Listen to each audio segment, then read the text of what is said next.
And the board list founder, Sukhinder Singh Cassidy, is also a board member for Trip Advisor and Ericsson and the founder of video shopping network Joyus. Mark New sat down with her and began by asking about the big difference between public and private company boards. I think public boards today are very thoughtful about how they construct their board. They need to be from a governance perspective because they're reporting obviously to the SEC and other regulatory bodies, so it's a very structured process. And as a result, they think about things like diversity, they are recruiting well ahead of when they may need a board member. But in private companies, as you know, particularly in Silicon Valley, a founder is so busy just trying to operate his company that he does think about the board as an afterthought, and I think doesn't really think about it as a strategic lever or a council that can help him better run a company, and I think that's a really missed opportunity. Is there a big difference in diversity? For sure, because I think what you see in private companies and in Silicon Valley in particular is the board is largely made up of the venture capitalists who finance a company. And of course, while they are very good as representing financial interests, often they do not understand what it takes to run a company. They're not operators. And so I think you find that boards lack both experience, operating experience, and diversity, because really they're largely represented by just the financial shareholders. Did your experience on those boards lead to the genesis of the board list? For the board list, I think my core feeling was that people talk a lot about there being a lack of women for boards and a lack of qualified women candidates. But specifically in Silicon Valley, my feeling was we need to sort of solve the problem right here at home. There's lots of people who talk about this for public company boards, but we don't spend nearly enough time talking about private company boards. And I think as people are having the diversity conversation in Silicon Valley, I thought it was very important to have the board diversity conversations. And tell us what exactly it does. So the board list is a curated community. It's actually a community where we invite tech leaders and venture capital firms to endorse women leaders they know who they want to refer for their first board, or maybe another board if they already have one. And on the other side of our platform, companies can come in and search that highly endorsed database and discover women candidates who are qualified for their boards. So today the board list has about 700 members who are endorsing. It's got about 1,200 candidates who've been nominated globally.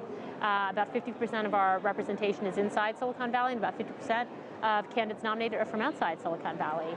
And really we are continuing to grow both geographically and industry-wise, so that one day we can operate the board list in Asia and have a great representation of Chinese women who might be suitable for experiences in China, or quite frankly, boards that are seeking a more international board member. The old joke is that there's nothing more worthless than a LinkedIn endorsement. Are your endorsements making a difference? Sure. So number one of the reasons we keep the board list private is to keep the quality of endorsements very high. So today you cannot go to the board list and simply nominate someone. You have to apply. You have to be approved as a nominator. And quite frankly, you can't go look at nominations unless you also have been approved as a searcher. And we think that keeps the quality of the database high on all ends. And I think that is really important because you want an endorsement to mean something. In terms of the numbers, we feel pretty encouraged. We've only been around about a year and a half. We're a startup ourselves, if you recall.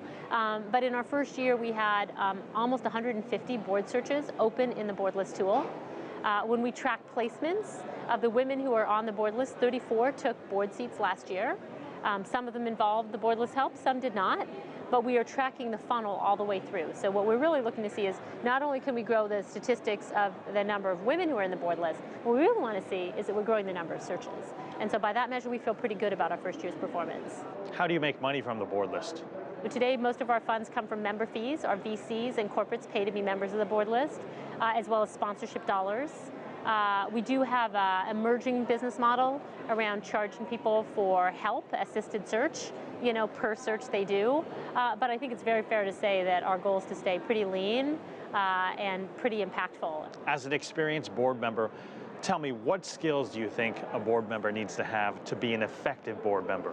First and foremost is you're probably recruited, for a specific skill set, right? Functional or what have you.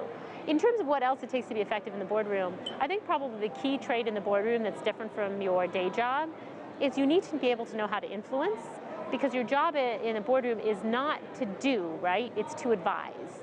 And so you're dealing with CEOs of other companies, you're dealing with the CEO of the company whose board you're on, and really they're looking to you for guidance, they're not necessarily looking for you to do the job. And so I think being able to step out of your shoes as an operator and really step into your shoes as an influencer, I think that's what boards are looking to see, that you can come in, have a perspective and a point of view, and learn how to influence others versus, trying to take something over and operate it yourself, because that's not your job in the boardroom.